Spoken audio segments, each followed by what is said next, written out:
Far away. Welcome to ATB TV, here live at Manningtree Park with Peter Morganti, lockdown free for now. For now, Darren, and I'll tell you what, like cage lions, everyone's out and about, the doors open. I thought I was in Melbourne, in Ballarat. Four cars were on the road. Yeah, and the patrol cars are on the go on the freeway to Balan. So Lucky you took those false number plates off. If your number plate never represented a regional area, so you're up for about $5,000. Well, we were going to go to the Royal Meredith, but they can only have 10. 10 in the bar, Pete. Crazy days. Your pub can open, but you can only have 10.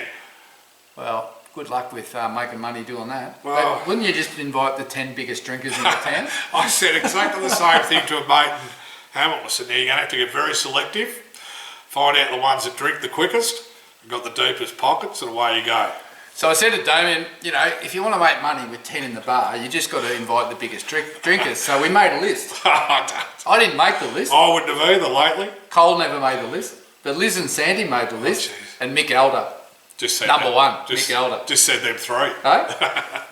So, yeah. You get dirty though, like you book in for 2 hours of a big drink and then after 2 hours, usher you out and bring the next lot in. The next thirsty ones. We just jump in that next group, walk back in. It's a strange old world. So some pubs aren't open for that fact. Oh, there's no way, no, and it wouldn't be worth it. No. I think like owner-operated pubs would be fine, but ones that have got all staff and that is just impossible. Little pubs with 100 people living in the town, that 10 in the front bar would be a big sitting, but yeah. Anyway, the sooner we get to 70% vaxxed, the better. I think, I don't know, what are we, about We're 2 not weeks far or off. something? We're not far off that with 1% a day. Yeah. And what about the unvax racing day?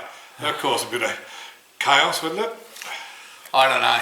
I'd hate to be the security on the gate. I don't know how this is. I just got something sent to me today on Twitter saying for $200 you can buy a vax certificate. Right. So they're onto it already, aren't they? Unbelievable. Hey? Scammers will be out. I've got a picture here on my phone somewhere of yeah, you can buy a certificate for $200. So how are we going to get past it? It's gone now, of course. Anyway, let's get on with runners. the odd runners we had. There was a couple of really good performances in amongst them. Yep. And where do you want to go back to? We've got 5 to talk about, past tense, and we've got 4 to talk about Righto. that are coming up. But back to last Saturday, we'll roll to the Valley. We had a couple of one indifferent performance, but we had a really good performance. And that Indifferent. What's that a nice word for? Shit. Terrible. What did Lizzie call it? Disgraceful. Yeah. I thought he wanted to sack the horse on Saturday night. I think most thought it was gone, but it was more or less, it was Lindsay speak for talk about drop your stock. lip. Drop your lip, Lindsay. Well, we're going to ring Darren and I'll get back to you. Yeah, I'm not happy. Disgraceful. Well, let's talk about Moneybags. Oh, we'll go with him first then. Yeah, look, he's been there twice now. Once on a good track and once, what would you call the other day, a shifty, slow. Moneybags does not like Muddy Valley. No, don't like tight circuits. He's had 2 runs there, has he? Yeah. And no good. No. Started dropping out about the same spot. I think it shows typically big track horse, likes to travel into it and then goes in a straight line. If you tell him to go on a bend, he just doesn't, you know. Well, like Lindsay said, he said at the 600, I thought, gee, this horse is travelling. So at the 500, didn't know whether he was going to finish. Game over. Yeah. Anyway, it was hard to watch. Yeah. Very hard to watch. Because the talk to you was that he wanted to back him up inside 7 days, get him back to Flemington, get him back onto a good track, get him back over a distance that he's won all his races on. If he gets beaten 10 lengths there, even though it's in a listed, you know there's something wrong. Because he did have that good run, beaten 2.8 at even the one before at Flemington. I think it was where he wasn't far away in a race he couldn't win. So he wanted to see that, but since then we've had to do a little bit of wear and tear work on the horse, which may have been there pre or post Moonee Valley. So yeah, well he pulled up scratchy after the race, so he's got to have a bit of treatment. So that's ruled him out for Saturday, which is probably a good thing because that's a pretty good race. I think he's 100 to 1 anyway. Not sure we're going to match Ayrton. No, so I think we just need to go back to the river and just fry a few smaller fish. Yeah, look, as much There's as a race there for him, but it's probably the Nugget might come back. A-graders. No, the Nugget might come back into place at Ballarat if it doesn't rain, but then we can certainly eye off Sandown, which was... There's not a lot of rain forecast, though. No. Anyway, but that was, in Lindsay speak, disgraceful. Yeah. So it went from the horse flying, going super, dispelled the myth at Caulfield, I'll dispel the myth at the Valley, he's going to go great, to disgraceful.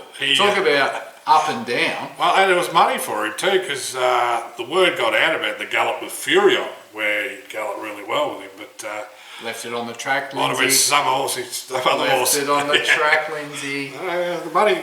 Who wrote it? Out. Who wrote it? Declan Bates. What did he say? Well, he blamed the track conditions.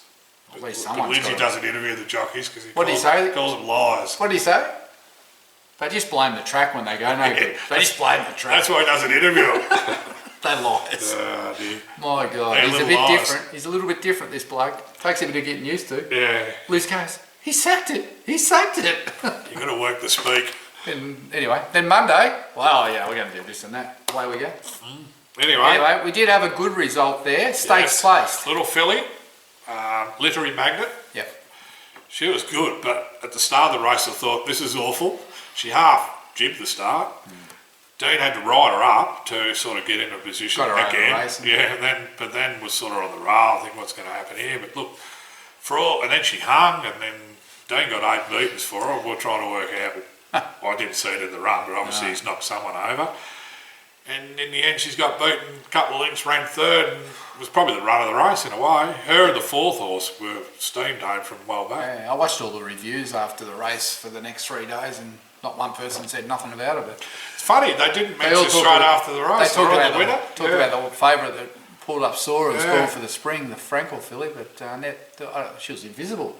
Never said a word, but gee, I'll tell you what, for a horse that missed the start of the Valley, obviously got interfered with, or caused interference, and never travelled, to have the audacity to still run third in a stakes race when she wasn't fully fit was outstanding.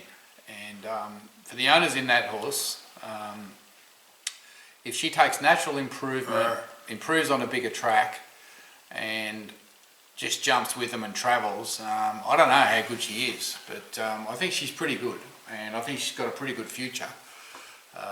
Because what she did there, she shouldn't have been able to do. She was entitled to drop out and run 6th to 8th on the run she had, and she had no favours at all, but she still found the line, and we know she's going to be better over 1600, so I think she's one of our exciting fillies through the spring. I've got no doubt that Matthew's on the right path to the 1,000 guineas, because I mean, they're all those horses were tested the water too, and we gave a lot away and beat most of them home, so...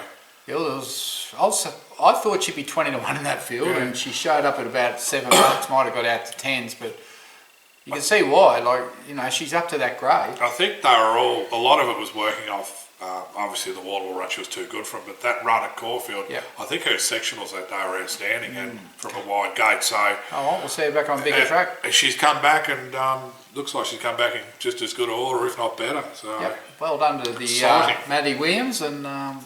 tell you what, we're just saying how good he's going. He's training winners everywhere, and good on him. He's been at it a while, and he's doing a good job. Yeah, absolutely. Sunday we had Black Mirror at Geelong. This is a little filly that we bought offline. So you think filly? Oh, she might be 4 now, is she? 4-year-old mare. 4-year-old mare. She backed up a really good Echuca run with another good run in a nice race. I don't know what she was beating. Length and a bit, not much. Drew barrier 1, and of course we roll off the fence to get into the race, and the place getters in front of us sort of come from behind. Yeah, you know, damned if you do, damned if you don't. She never lost no momentum by doing it, but she just opened up an opportunity for the others. But she was terrific, and on that run she's going to run further. Yeah. And she'll measure up in town, I got no doubt, in the right midweek race. Yeah, I felt a bit sorry for Will Price and Pat Ryan there. You know, she jumped well and travelled. There'd been a bit of rain, the track was drying out, and look, 99 times out of 100, when you're coming into the straight on a wet track and you've got a slow one in front of you, the best thing to do is to come out and get off that wetter, more worn section. Yeah. And he did the right thing and got out, and she ran along a bit, but yeah, as you said, opened up the second and third horse behind us, ended up running 1-2 and charged through there. So the track was in perfect order. You know, you could win from anywhere there, and the winner was pretty impressive. I think it's a pretty smart horse, the winner. First start in Port, pretty smart. So I thought her run was outstanding. Yeah, like you say, 2,000 metres in town in a mare's grade. Back to mare's grade as well, yeah. She can be winning, she'll win a city race for us, and she's very, very well bred, and Pat Ron's doing a pretty good job with her, and he's got her going well now. So manners are fantastic compared to what turned up at Pat's. Yeah. So I think, you know, once we get to the Valley on a Friday night with her over 2,000 or wherever, whatever we do, 2040 or whatever they do there, you know, she's going to be a serious chance. I think Pat's found some races that are coming up. He just needs to build up, I think, a run in between to get there, sort of thing. So, yeah, exciting for the owners that got involved in Black Mirror. Wednesday, not so good. I think we knew probably going to Sandown that Right Your Name was up against it, especially from that gate. But you don't find too many benchmark 70s where the first two across the line come out of Group 1 races the previous start. One actually, the thing of Simon Wilds, that won it run in Steiners race in South Australia. And the other thing of Prices ran behind Luna Fox in the Group 1 Australian Guineas. So here they are on a Wednesday. We're giving them barriers, weight and the whole bloody lot. Look, tactics were trying to sort of get into the 3 wide line, but the horse was just out, and then he went back, and as Lindsay says, when he's back in the field, he thinks he's on a holiday. Or having a holiday. Well, I think he's been there like that. We're just talking off air. He's been like that his whole career. Even when Archie had him, he said, like, if you go back on him, he just switches off, and he doesn't try. He just goes around. So he's got to be up there, and he's got to be up there and not sort of in amongst them. And once he gets behind them, it's game over. But he was hopeless against that grade, and you know, they're all there doing the same thing. We're coming into spring. There's horses there rated high 60s. They need to get their ratings up to get into these listed races, and we'll have the same problem in a couple of weeks with Steinem, you know, trying to get her rating up. So someone will be running against her in the country or in a 70 or a 78 somewhere, thinking, how the hell did I run into that sort of horse? So, but similarly, when she went to Sandown in her first prep at 64, she won like a, well, they said straight away, there's a group horse winning at 64. So you run into them, but that's what happens at this time of year. So look, Right Your Name was pretty ordinary. What was disappointing was he didn't try. His heart rate was only 86. You know, we need to decide. It's a long time since he's won, whether we want to push on with this horse or whether we should put him on the market, and that's what the owners are considering now. You know, the other options are he goes back to the bush and runs around in those sort of odd 70s that they put up, or even a 64, and try and get a country win on him. But at this time, it's going to be very, very hard for me to see that horse winning in town. This preparation. Yeah, it's disappointing. February 2020 was his last win. Yeah. And I mean, I think he's only won a couple, but he's had those 4 or 5 seconds in town, which just shows you that he can run. I mean, there's a second to Regards Marie amongst some of that form. He might be a nice horse for Darwin, Pete. Yeah, well, someone might want to buy him up there. Not a bad reason to go for a drive or fly. Are we ever going to be able to go anyway? Anyway, all right. A bit later on that day in South Australia, and the logistics of the COVID sort of meant that Madam Mischief had to go for a 2-day holiday to get over there via Peter Hardacre's team. And I think Daniel Bowman of Wilds might have had, or Lindsay Smith might have had horses the same path. So they went to Mount Gambier on the Monday night or Tuesday night, and then a South Australia trainer has to then take them to the races and saddle them up and all that. Okay. She led, first go over 1400, drew again awful barrier, Jess Eaton. She sort of got to the front okay, but when she got there, she just wouldn't come back inside her for the first 200, and I think that showed late. Yeah. Pat is of the opinion she's sort of got to roll, but she's got to be comfortable doing it, not pulling her head off doing it. Yeah. So it's a balancing act, and I think it's a hard one for the jockeys to get right. But she ballot it okay, but I think it's really hard when you draw wide and your instructions are to lead and they kick up. So you've got to kick up and then you've got to tell the horse to switch off. You can't change your mind once you're going for the lead. And look, it doesn't work. No. So we saw that. Look, she wasn't disgraced. She got beat there first up over 1400 for her. Wide gate, hunted to the lead over race, never really got a breather. She needs to just draw a gate, have a soft lead, but it's pretty hard to get a soft lead these days. You know, it is very hard to get a soft lead anywhere. So she's a little bit one-dimensional. Getting beat in a Panola in a 0 to 58 tells me that this is probably her last preparation. Yeah. You know, so how long is the preparation? Depends on how she performs over the next couple of runs. But, you know, you wouldn't be going again with her unless she jumped out of the ground. But, you know, she's been a handy horse. He's done a pretty good job with her. She promised the world early, but she just really hasn't gone on with it. So she's definitely limited. And as far as I think most of the owners are concerned, they'd appreciate she's in the last prep. If we can pull a win out of her somewhere, it'll be a great result. And then, you know, she probably should be moved on. And these little tracks like Panola, they probably lend. There's always someone else wanting to lead as well. Yeah. So it creates that. There's a lot of those issue. sort of horses there that need everything to go their way to win, and she's one of them. I went back to that first win where we were at Ballarat and we all got excited and she won by 4 and she just kept rolling over 1,000. There's only one horse won a race at Albury, and the only other winner out of that race won 6 at Darwin. Yeah, well, that kind of tells you. And I mean, in hindsight, it just tells you, and that was Matty Williams's thing, Patriot Day, that ended up going to Clark, and it's only wins have been in Darwin. Yeah. It's, you know, and she ran good time that day, you know, and everything, but sometimes the form behind you sort of dictates where you're going. Yeah, well, there's been plenty of the reverse, hasn't it? Where you've gone somewhere and got beaten and you thought, how'd that happen? And then you find those first two go on and win Group 1s. Yeah. You just don't know, do you? And you've got to keep improving. It's always good to go back and have a look at what happened to the horses that get beaten. Yeah. Often, they've never done anything. Well, I remember Connery going back through his first half, and then half the horses were beaten, were going to town and running in group races, you know, like later on. But yeah, it's a measurement. So that was it. So we, you know, we're really happy with Literary Magnet and Black Mirror. And there's a couple there that'll win races. There's a couple there that probably won't. So we're at that crossroads, Darren, to the lot two. I think there might be. I just got a feeling there's about 6 horses we've got in our camp that probably won't be in our camp come Christmas. Yeah, I do Christmas dinner somewhere else, I reckon. Righto, let's move on to Saturday tomorrow, Maccabi's Diva Stakes Day, I think is what it's called. Yep. The Great Maccabi Diva. Now we've got 2 runners, we've Never Again, who was in Moneybags' race. Moneybags has been scratched.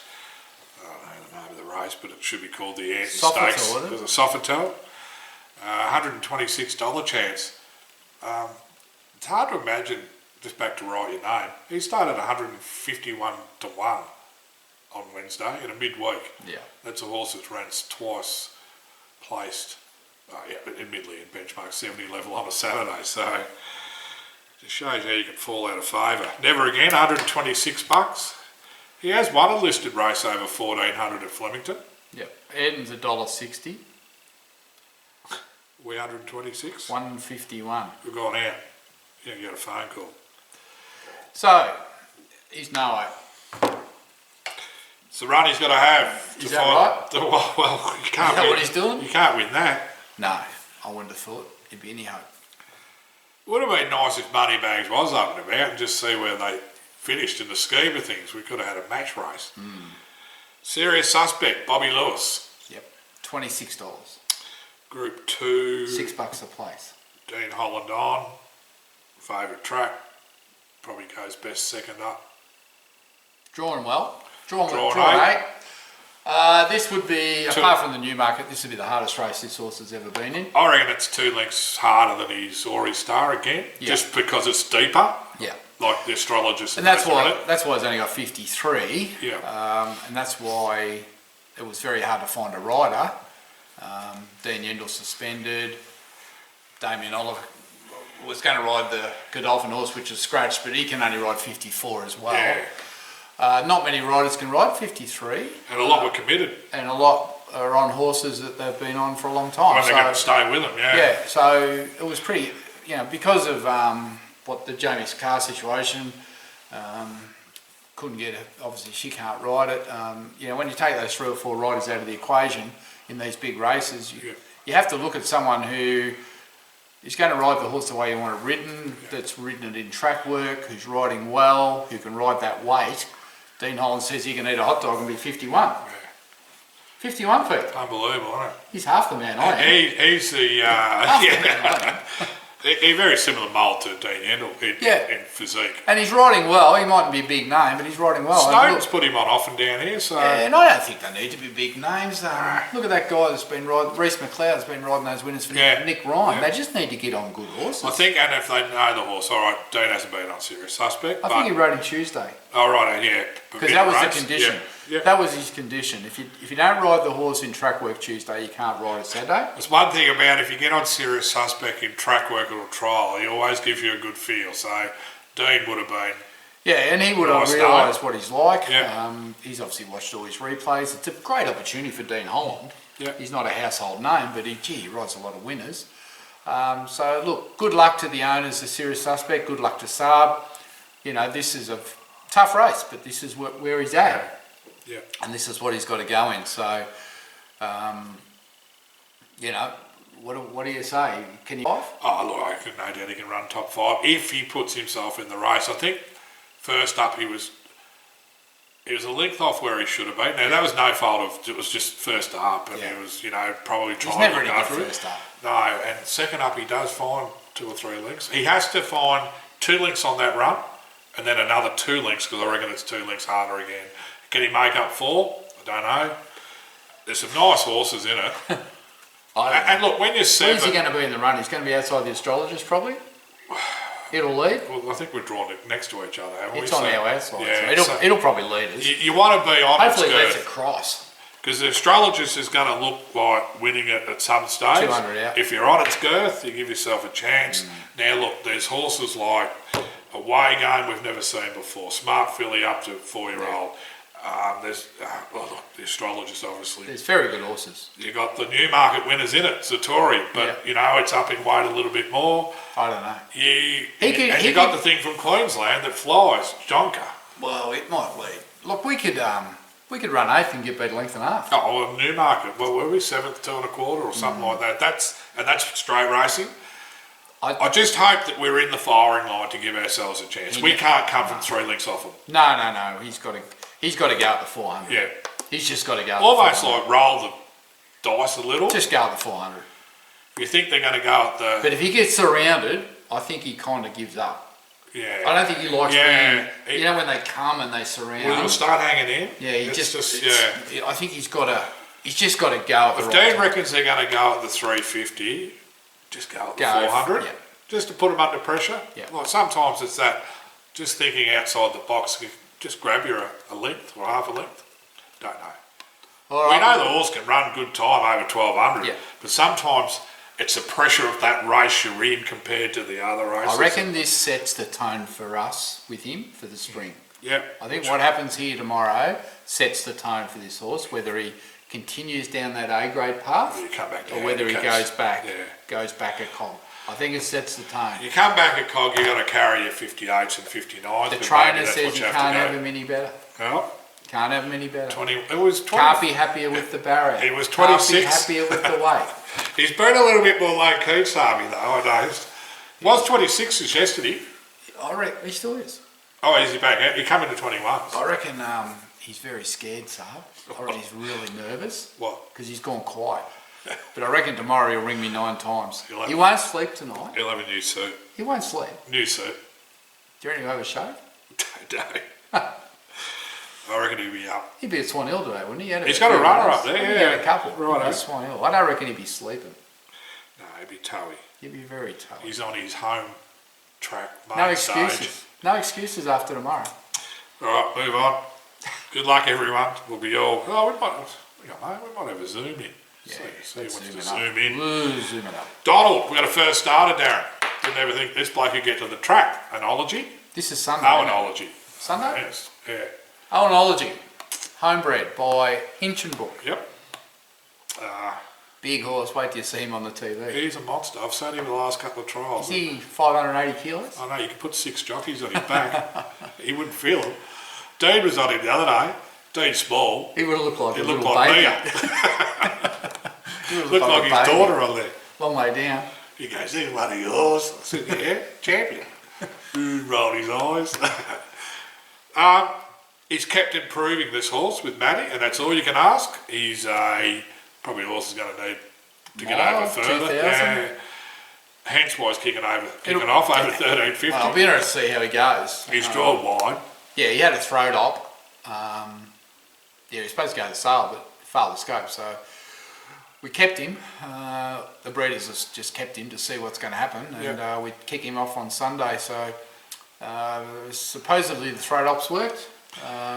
The half sister won at Sandown Wednesday. Yeah, that's Madam Bowl. Is that Royal Bubbly's first city winner? Yep. Yeah.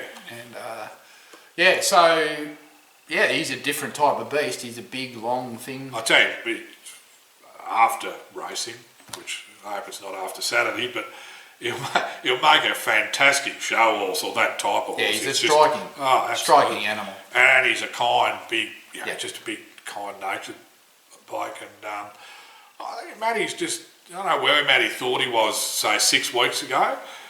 But each trial he's got a little better. He put blinkers on to sharpen him up, but he's actually taken them off on Sunday just to blank canvas, and then, we might get improvement as we get further out. Oh, well. Have a look at him. I don't know what to expect. If he gets just from 12, they're going to ride it quiet. Zach Spain's on. Just let him finish off, and I'm thinking he'd be, if he hits the line, says, give me 1600 and I'll eat it. Yep. So that's him. Monday, Lord Lennox goes round at Maui, 4th up 2,000 metres. Well, should be in the online sale, this horse. Yeah, well, it should be. If he's not winning that, that's his race. Is it? That's the type of race that he's performed okay in the past. Too many issues, this horse. Too many Sanders. He's had a lot of chances, but he's had a lot of issues. I'm pretty sure he's going to, if he doesn't win there, or he just runs an okay race or doesn't, I think, be going in the sale, but he's another one that needs to go.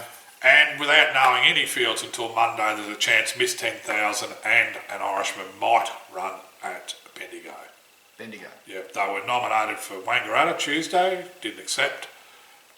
I know they were pretty happy with Miss 10,000's trial, and enough for her to kick off, say, over 1,400, and there's a race at Bendigo, and an Irishman's had one run, but he choked down at sale, but they just gave him a bit of time, so both of those could be at Bendigo, but we'll know more Monday when the fields are out, and then after that, I don't know, but there's quite a few in the pipeline. That's it. All right, well, that's our wrap for this weekend. I don't know if there's a winner there, Pete. It's looking pretty iffy to me.